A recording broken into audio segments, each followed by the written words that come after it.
রাতে রাফি নামের একটি ছেলে ঘুমাতে গেল, কিন্তু তাকে তাড়াতাড়ি ঘুমের রাজ্য নিয়ে গেল। কিন্তু সে জানতো না এই ঘুম তাকে নিয়ে যাবে এক অপূর্ব স্বপ্নের জগতে।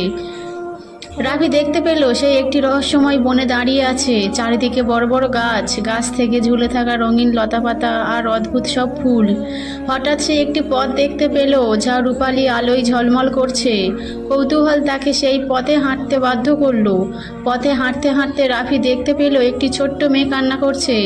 সে মেয়েটিকে জিজ্ঞাসা করলো, তুমি কাঁদছো কেন?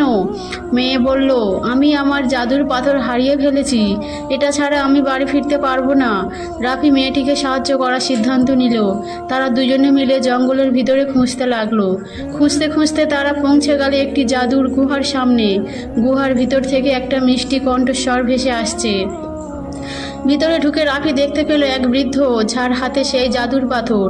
বৃদ্ধ বললেন, তোমরা যদি আমার দেওয়া ধাঁধার উত্তর দিতে পারো তাহলে এই পাথর তোমাদের দিয়ে দেব।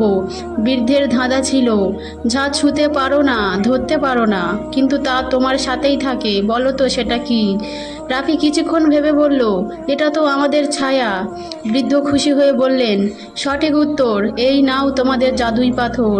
পাথর পেয়ে মেয়ে আনন্দে চিৎকার করে উঠল। রাফি তাকে তার বাড়ি পথে পৌঁছে দিল। যাওয়ার সময় মেয়ে বলল, তুমি একজন সত্যিকারের বন্ধু, ধন্যবাদ। ঠিক তখনই রাফির ঘুম ভেঙে গেল। সে বুঝল এটা ছিল শুধু একটি স্বপ্ন, কিন্তু সেই স্বপ্নের শিক্ষা তার মনকে আনন্দে ভরিয়ে দিল। সে বুঝল অন্যকে সাহায্য করা জীবনের সবচেয়ে বড় উপকার।